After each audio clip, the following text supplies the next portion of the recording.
toys outside and he's not sure about it. I gave him his special treat. What it is the bone he had yesterday. And yes, I know how to give them bone safely. But the bone he had yesterday, I put a little bit of peanut butter in it, and then I put it in water and make an ice cube out of it. So it's a nice cold treat. It's actually a nice day today, so we can have it. But once it gets cold, he won't be able to have them anymore because they'll be too cold. But I just make a nice little treat. He just licks it and loves it. So, yeah. It's not bad for them because it's something to chew on, something to get cool with, something that tastes good, water, so staying hydrated. So yeah, it's just his bone down in there. And then once he gets all the ice cube down, then he knows he has to keep him on his mat. But once he gets the ice cube down, then he'll chew on his bone for like a long time after that. And so it keeps him busy for a while so I can clean and do what I need to do while he's enjoying his treat. Oh yeah, is that good? So, yeah. I might have put a little too much water in this one. It made a really big one, but that's alright. He enjoys it. Half of it melts down by itself anyways, so if it doesn't soak through the blanket. But, yeah. So I'll have to wash this after, but he loves them. Is that good? Okay. Okay, beautiful. He had a hard day working today, so he deserves it. So, and I started a new medication, which was really weird, and so I don't know if I'm going to take it again tomorrow, which I probably will, because I don't know if I did it right or not, but, so, that's why I'm kind of out of breath, because it was, like, really weird. So, it's like an inhaler. Apparently, some doctor's offices have sample inhalers, that's what mine did anyway, and, instead of, like, puffing down on it, you just, like, inhale it, instead of, like, you know, you normally puff it and then inhale. Instead, you just inhale it. But it was like, I followed all the instructions perfectly, and it was like, felt like I was inhaling sugar. Like, it was powdery and grainy, and there was even some powder on around the hole, you know, the mouthpiece. And so I wiped it down before I inhaled it. It was in a closed package, so I don't think it was tampered with or anything like that. But it was just weird, and you're supposed to hold it for 3 or 4 seconds, like most inhalers, or at least all that I've had. And I couldn't because I started coughing because it felt like I was inhaling sugar. And so even now, like, there feels like there's like sugar in my lungs. I don't know. That's just the best way I can describe it. Like, I've never had an inhaler like that. Normally it feels like air. Normally you can taste the gross, like, taste on it. And normally I have to rinse my mouth, 1, because they're bad for your teeth, and 2, because they taste so awful.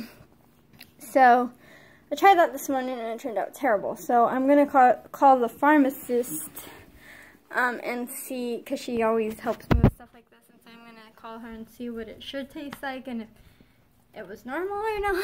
Because I don't want to write it off. I mean, I've had asthma all my life and I'm still trying to figure out how to deal with it. Although they finally put that it's due to premature birth for the first time ever. Which is great because we've been trying to get them to do that forever. Because asthma, because of, you know, natural things like allergens and stuff, is totally different than asthma because your lungs never developed. So really, she put that I have lung disease due to premature birth. So that's really the correct way to put it, because it's not because of allergens or because of other things that other people have asthma. It's because my lungs never formed correctly. So I was really happy to hear that that's finally down, but I've had asthma all my life and I'm still trying to figure out my emergency inhaler I've been using. I stopped using it because I thought it was making me shaky, but it's actually been helping me, and so that one I'm using now, but I'm still trying to find a daily because I have to use my emergency inhaler like every 4 hours, which is the minimum you can use it, you know. You can't use it less than every 4 hours apart, and you're not supposed to be able to have to use it that often, and your daily inhaler is supposed to help it so you don't have to use it that often, so your lungs get stabled. So yeah, I also need to order some.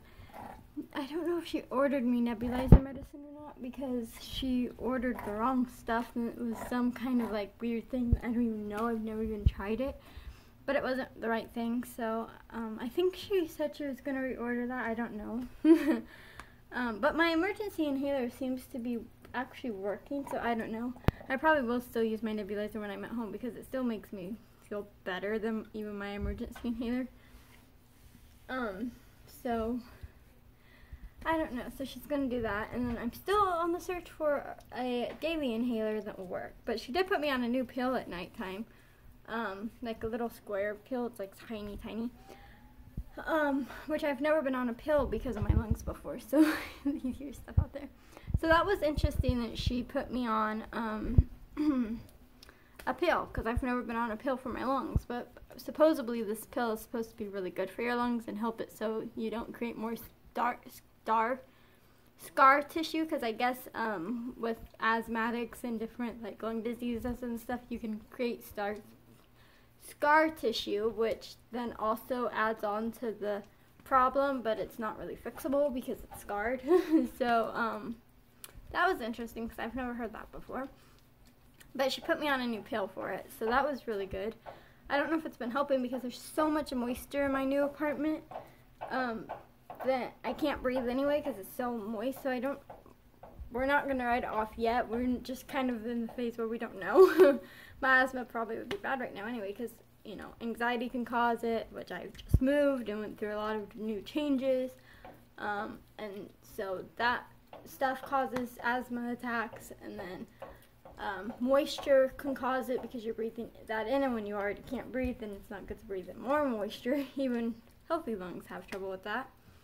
And then obviously being sick can cause it, which I'm not sick, but there's a lot of different causes to it that can make it act up. And so who knows that without the pill, maybe I'd be worse off than I am. So we're not going to write it off yet because we're just not sure if it's helping or not, just because of all the different changes that happened right around taking it. So I'm still going to take it, and we'll see if it does anything or not. I think it does help a little bit because the first couple of days, I did notice a difference, but after living here and cooking or even just taking a shower and all the moisture, then it really didn't. But this video is already 17 minutes long, so I'm going to let you guys go. Please like, comment, subscribe, do all the things, and I'll see you later. Bye, guys.